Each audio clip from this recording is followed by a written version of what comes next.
Tube ଗୁଡ଼ିକୁ packing କରି ଅଭିନବ ଉପାୟରେ ନେଇ ପ୍ରତ୍ୟେକ ପଞ୍ଚାୟତ ଗୁଡ଼ିକରେ ନେଇ ଅଳ୍ପ ଦାମରେ ତାକୁ ବିକ୍ରି କରୁଥିଲେ।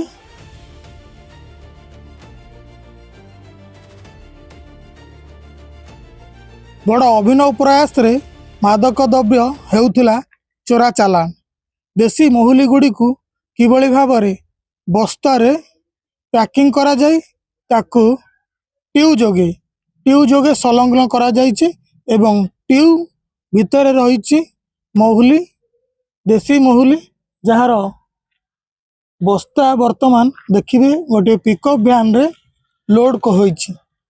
ତେବେ ଏହି ବସ୍ତା ଗୁଡ଼ିକୁ ଜଙ୍ଗଲରୁ ମହୁଲି ରନ୍ଧା ଯାଇ ତାକୁ ଅଣାଯାଇଛି ଏବଂ ଦେଖିବା କେତେ ଅଭିନବ ପ୍ରୟାସରେ ଟ୍ୟୁବ୍ ଗୁଡ଼ିକୁ ସବୁ ଏକ ପ୍ରକାର କାଠ ଗଣ୍ଡି ଦେଇ ବନ୍ଧା ଯାଇଛି ଗୋଟେ ପଟୁ ଏବଂ ଆଉ ଗୋଟେ ପଟୁ ମଧ୍ୟ ସେଇଭଳି ଭାବରେ କାଠ ଗଣ୍ଡି ଦେଇ ବନ୍ଧା ଯାଇଛି ଏବଂ ଟ୍ୟୁବ୍ ମଝିରେ ରହିଛି ଦେଶୀ ମହୁଲି।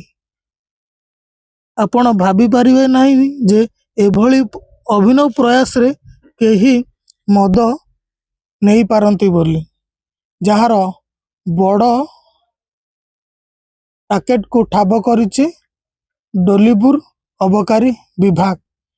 ଅବକାରୀ ବିଭାଗର ଯେଉଁ ଥାନା ଅଧିକାରୀ ରହିଛନ୍ତି ରାମେଶ୍ୱର ମହାନ୍ତି, ଆଜି ଏକ ଖବର ପାଇ ଯାଇ ପହଞ୍ଚିଥିଲେ ଜଖପୁରାରେ ଏବଂ ଜଖପୁରାରୁ 2 ଅପରାଧୀଙ୍କୁ ଧରିଛନ୍ତି। ଜଣେ ଜଖପୁରା ଅଞ୍ଚଳର ହୋଇଥିବାରେ ଆଉ ଜଣେ ପହଙ୍ଗା ଅଞ୍ଚଳରୁ। ତେବେ ସେ ଏହି ବସ୍ତା ମାଧ୍ୟମରେ ଟ୍ୟୁବ୍ ଗୁଡ଼ିକୁ ପ୍ୟାକିଂ କରି ଅଭିନବ ଉପାୟରେ ନେଇ ପ୍ରତ୍ୟେକ ପଞ୍ଚାୟତ ଗୁଡ଼ିକରେ ନେଇ ଅଳ୍ପ ଦାମରେ ତାକୁ ବିକ୍ରି କରୁଥିଲେ। ଯେଉଁ ଦିନ ମଜୁରିଆ ଖଟିଖିଆ ବ୍ୟକ୍ତିବିଶେଷ ରହିଛନ୍ତି, ଏହି ସବୁ ଦେଶୀ ମହୁଲିକୁ ସେମାନେ ଅଳ୍ପ ଟଙ୍କାରେ ପିଇ ନିଜ ପାଇଁ ରୋଗ କିଣୁଥିଲେ ଏବଂ ନିଜର ଦିନ ତମାମ ପାରିଶ୍ରମିକ ଏହି ମଦଭାଟି ଗୁଡ଼ିକରେ ଦେଇ ଦେଉଥିଲେ। ଶସ୍ତା ଏବଂ ସ୍ପିରିଟ୍ ଯୁକ୍ତ ମଦ ପିଇ ଅନେକ ଗୁଡ଼ିଏ ଜନଜୀବନ ଯାଉଥିବା ବେଳେ ପ୍ରତ୍ୟେକ ଗାଁରେ ଏହି ନେଇ ଝଗଡ଼ା ଏବଂ ଗଣ୍ଡଗୋଳ, ମାରପିଟ ଏବଂ ଅନେକ ପରିବାର ଛାରଖାର ହୋଇଯାଉଛି। ଯାହାକୁ ଦୃଷ୍ଟି ଦେଇ ନୂତନ ଭାବରେ ଥିବା ଥାନା ଅଧିକାରୀ ରାମେଶ୍ୱର ମହାନ୍ତି ଦୃଢ଼ ପଦକ୍ଷେପ ନେଇଛନ୍ତି। ଦେଖିଲେ ସାର୍, ଗୋଟେ ପିକଅପ୍ ଭ୍ୟାନଟେ ଧରା ପଡ଼ିଛି ଏବଂ ବହୁତ ଗୁଡ଼ିଏ ପୋଚ ଧରା ପଡ଼ିଛି। କିନ୍ତୁ ଆପଣ ଜାଣିବା ପାଇଁ ଚାହିଁଲେ କେଉଁଟାକୁ ଧରିଛନ୍ତି? କାଲି ଆମେ ପେଟ୍ରୋଲିଂ କରୁଥିଲୁ ଆମର ରାବେଣା ଏରିଆରେ। ସେଇଟା ଆମେ ବିଶେଷ ଗୋଟେ ସୂତ୍ରରୁ ଖବର ପାଇଥିଲୁ କି ଏମିତି କିଛି ବହୁତ ପରିମାଣରେ ବହୁତ କ୍ୱାଣ୍ଟିଟିର ଗୋଟେ ତା ଭିତରେ ବହୁତ ବଡ଼ ମାନେ ପଛର ଗ୍ୟାଙ୍ଗ ରହିଛି ଯିଏକି ସବୁବେଳେ ସପ୍ଲାଏ କରୁଛି ସୁକିନ୍ଦାରୁ ପହଙ୍ଗା ଏରିଆକୁ। ତ ସେଇ ଖବର ପାଇକି ଆମ ଅବକାରୀ ଅଧିକାରୀଙ୍କୁ ଜଣାଇଥିଲି। ତାଙ୍କ ନିର୍ଦ୍ଦେଶକ ଆମେ ଯାଇଥିଲୁ, ସମସ୍ତେ ଯାଇଥିଲୁ, ଛୁପିକି ରହିଥିଲୁ ମନୋହରପୁର ତାଙ୍କ ବନ୍ଧରେ। ତାପରେ ସକାଳ ଠିକ୍ 5ଟା ବେଳକୁ ସିଏ ନିର୍ଦ୍ଦେଶକ ମାନେ ଖବର ମୁତାବକ ସେ ଆସି ପହଞ୍ଚିଲେ। ତାଙ୍କୁ ସେ 3 ଜଣ ଥିଲେ, 2 ଜଣ ଏସ୍କର୍ଟ ବି କରୁଥିଲେ।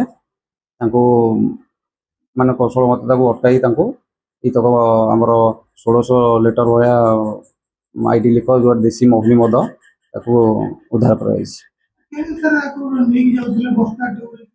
ସିଏ ଗୋଟେ ପିକଅପ୍ରେ ଇଏ କରି ଗୋଟେ ଧଳା ବସ୍ତା ଭିତରେ ସେ ଜାଣି ନ ପାରିବେ, ବାସ୍ନା ବି ନ ହବ ବୋଲି ତାକୁ କଳା ରଙ୍ଗର ରବର ଟ୍ୟୁବ୍, ବଡ଼ ବଡ଼ ଟ୍ୟୁବ୍କୁ ତା ଭିତରେ ରଖି ନିଅନ୍ତି। ପ୍ରତି ଟ୍ୟୁବ୍ରେ 100 ଲିଟର ଭଳିଆ ନିଅନ୍ତି।